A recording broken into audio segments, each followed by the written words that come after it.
Hey y'all, welcome back to the channel. So it is a cool October evening, and I thought why not better than to do a video of some interesting, strange yet true, maybe a little bit on the scary side, but true to our knowledge, stories of some abandoned homes in our area.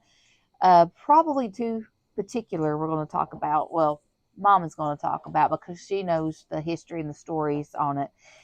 These are stories that have been truly experienced or handed down and told through, generations of family. So again, these are based off first encounters of situations, and these tales were passed down and told. I wanted to do it not just because of it being October and Halloween coming up, but these are stories, that we lose in time as, people get older and, generations come along that don't have interest in histories and stories of, our upbringing and our areas that we live in. And if you watch my channel, I like to go and look at the history of stuff. I like to find old things or how things are made and just different things like that. So I wanted to kind of preserve some of these stories. And if, this goes well and Mom is comfortable doing this again, we might do something else again similar to this in the future, just to kind of preserve those stories. But she doesn't want to be in the camera too much. So we may keep it more on me while she talks. But she's going to tell us the tale of the Bourne House, right? The Bourne House. We're going to do that one first. And you can actually look up the facts about this uh, in like the Roanoke Times, other sites online. There are some like historical sites and things online that I even found about the Bourne home, and they actually called him Devil Born, as in like the devil, because as Mom's going to tell us, his character was so evil and just so mean that everybody around him called him Devil Born. So that name stuck, and people. Now these are stories from years and years, and we're talking way back when, but that name stuck. So anybody from the area, if you said Devil Born, everybody knew who you were talking about and knew where that was and knew not to mess with him or go near there. Um, so we do have some um, video that I'm going to try and show you of these houses and stuff because we did go by there. Mom knew where they were and she took me so I could get that, and I'll throw that in here for you guys. So yeah, she's going to tell us what she knows about it, and specifically, I think the story of a gentleman that you took care of that was a young boy who went to see the gravesite of Devilborn where he was buried. But she's going to tell us what she knows about that. So y'all stay tuned. Hello. I'm not too good at this, but I'll tell you what I know. All right, sounds good. Go ahead. Devil Born's name was really Stephen Born. He was one of four brothers that came from Ireland, which my great great great grandpa was William Born, and John, Stephen Born, and I can't relate the fourth one. Um, my grandpa, he settled in Elk Creek, the upper part of Grayson County. Mm-hmm. John settled over in Carroll County. Stephen, he went down North Carolina, but in years he came back and settled in the upper part of Spring Valley. And that's where I've showed you guys on some of my other videos from back earlier in the year. I showed you where I grew up until we moved into Baywood Galax area up in Spring Valley. So that's kind of in that area in Elk Creek. So Um, that kindly, he got the name Devil Born. It was back in the time when they had slaves, and he had slaves of his own, and people in the surrounding area and all that had slaves, if one ran away or needed to be punished, they would send for Devil Born. He would either beat them with a whip, or he would cut off a hand or a foot.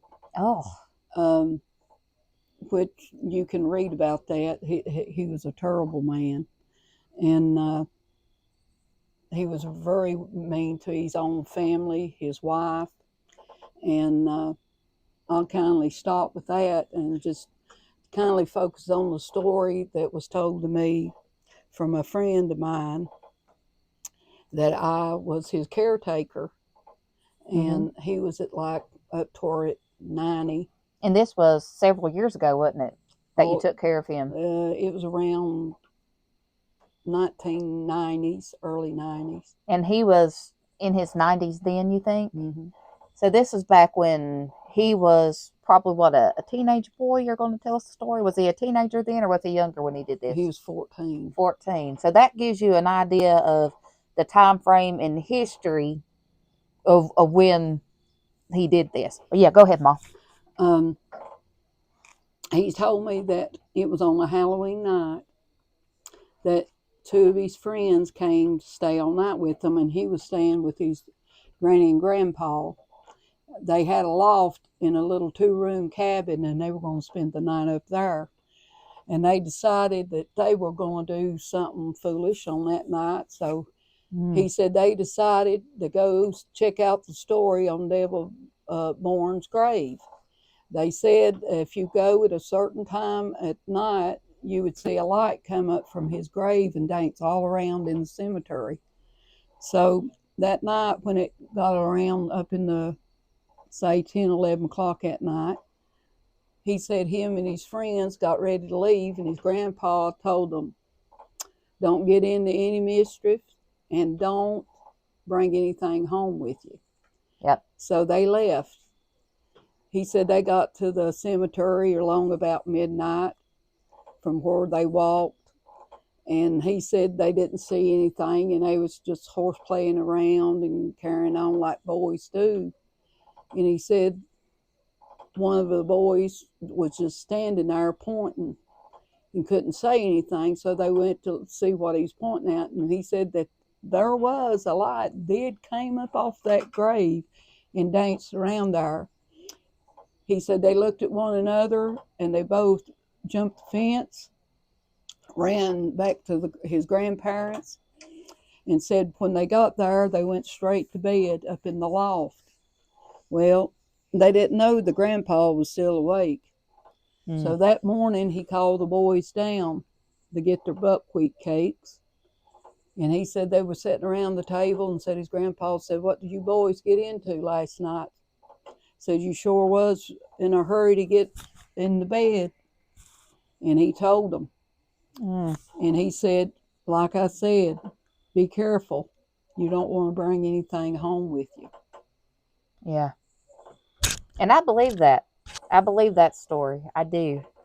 Because there are a lot of things that we don't always understand. And I'm a Christian, born again, but I've experienced some things.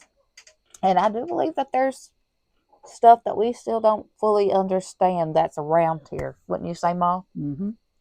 And I'm going to show you next the video that I have of the Devil Born house. Now, the cemetery where he's buried supposedly is up on the hill of the property past the house. So we couldn't get up there. It's actually, the land is owned by somebody that has cattle and different things, I think it was, and it was gated. So we wasn't going to trespass and try to go up there. But if one had a drone, they could probably fly and see that and check that out. I think it would be really neat to see it, but like I say, we didn't want to trespass and we didn't want to, go on anybody's property, but you can at least see the house. So we'll show you that right now. Devil Born house. Oh no, I think it goes right there.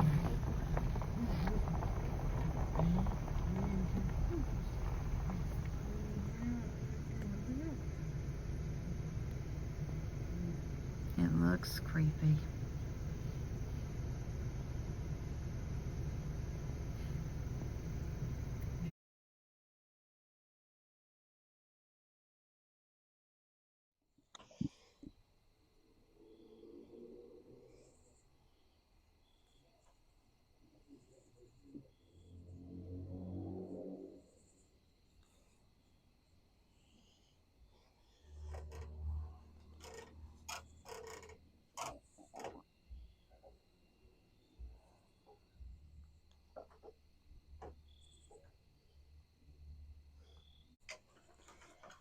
Okay, so now she's going to tell us the stories that she knows about the Samuel Carter home. So, one of Mom's sisters actually lived in this house for a short time, but the information she knew about or got from was my great aunt. Would that be my great aunt? Mm-hmm. May. And she passed away a couple years ago. She was probably born when? I'd say around 1919. Oh, okay. Yes. Because she was older than Granny, wasn't she? Mm-hmm. Yeah, okay. So that gives you history of this one as well. So, yeah, Mom, tell us about this one because I've heard this one before as we were growing up and stuff, and so and even after. So this one I really um, like hearing. so, um, so tell us that story, Mom. Um, this is what was told down through the years by a lot in our family and a lot of people that lived up in the upper part of Grayson County. Um, Because this is I near Elk Creek too, right? yeah, Yeah. uh, it. I really didn't know a lot about it until it's a was a big farm, and my sister she moved in there with and sold her place, moved in there, and they farmed that farm, and a lot of things went on in that house, Mm-hmm. and I mean you can talk to the ones that was there and they can tell you, but I'm not going to get into that. But um, my Aunt May, we got to talking about the house, and she said the story with the house was Sammy McCarter, back in, I'd say, it was 1800s. Mm. He was a young man then, and now this is a story that was told, that there was a witch that people went to for things. He went to her and told her that he paid her the money. He wanted some kind of spell or something to help him to get wealthy. Oh. So the story was that my Aunt May told me was that she said some kind of spell over this root that she had in her cabin. Give it to him. He paid her. She told him, as long as you carry this in your pocket, you'll always be wealthy. But if you ever lose it, you will go insane. Oh, gosh. So he went on, and through the years, he owned big sawmills. He also had slaves and was very friends with Devil Born. Mm. Makes sense. And he was mean too. Maybe not to the point like Devil Born was, but he was mean. And she said that during the Civil War, at one time, that house was used as a hospital, and that she showed me said she could showed me a tintype. She gave it to my brother, and he got killed at 28 years old, and she never got the tintype back. We didn't know where it went, but Mm. it was taken behind the house, and she said it was two soldiers standing by a pile of arms and legs higher than her head.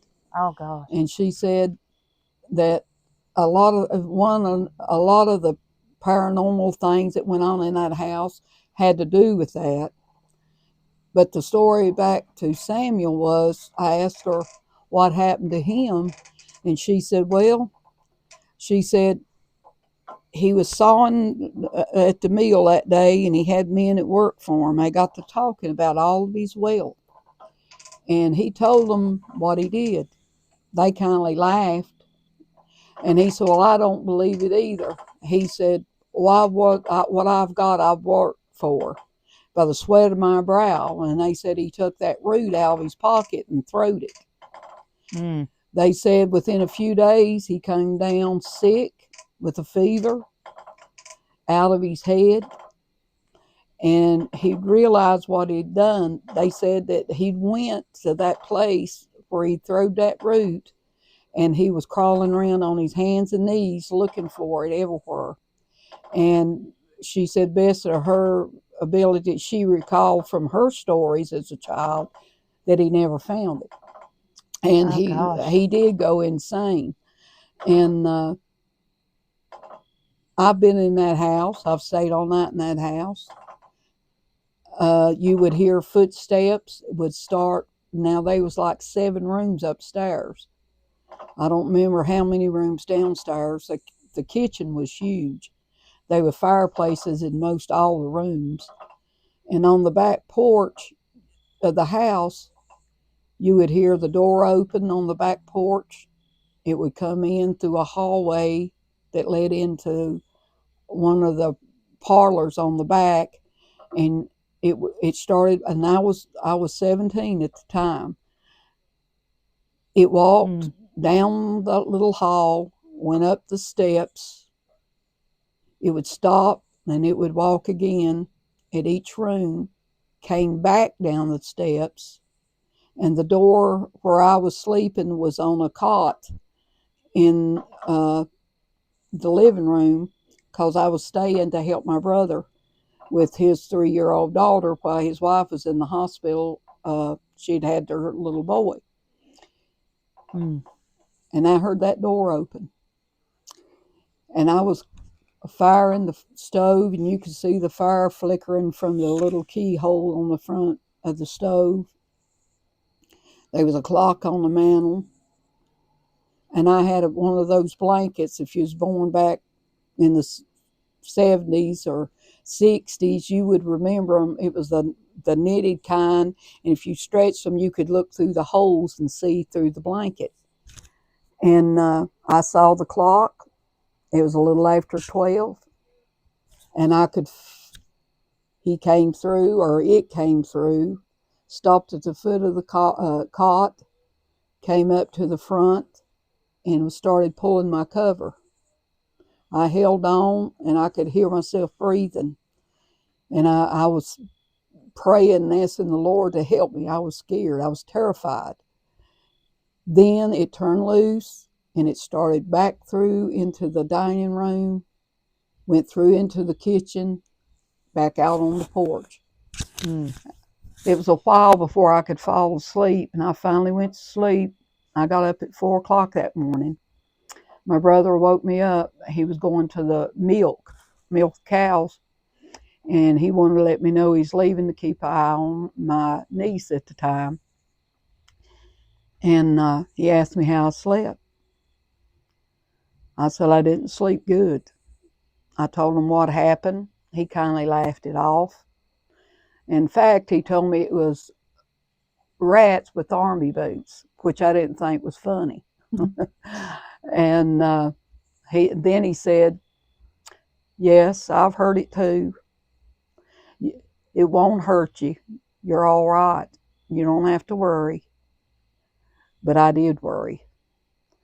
Um, I still could tell a lot more about the house, but I don't want to go into it because it involved other people.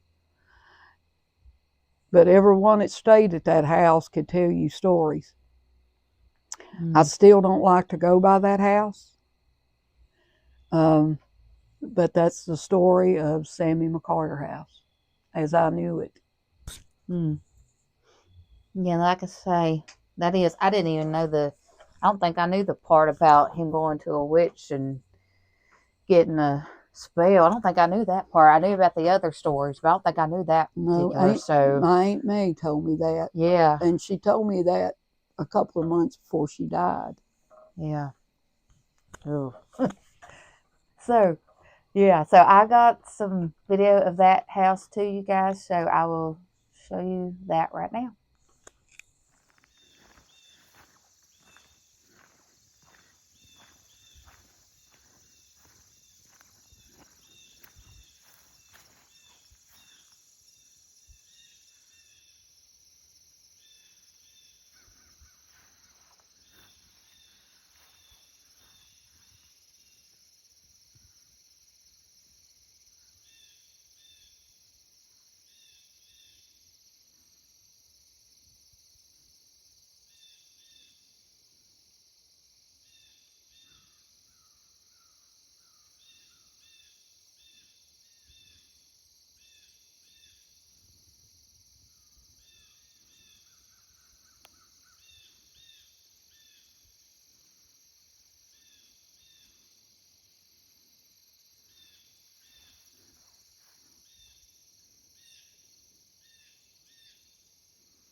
creepy.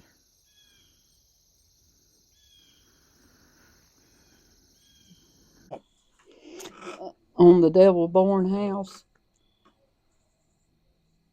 my friend told me that he was so mean to his family, especially his wife. And then he died first.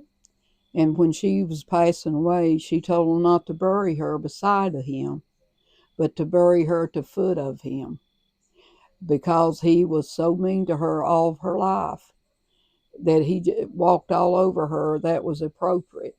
And for as I know, that's where They buried she's her. buried her, Yeah. at the foot of his grave. Wow. You just Now, never that's the way it know. was told to me. Goodness.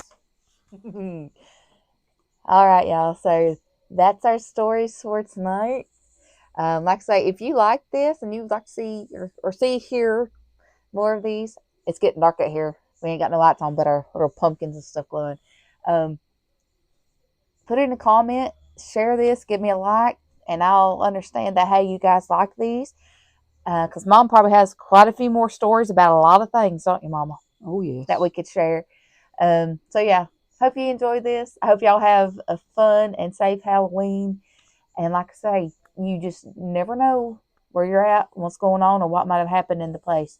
So always be respectful and, you know, Don't don't take take any anything home home with with you. you. All right, we'll see y'all on the next one. Thanks for watching.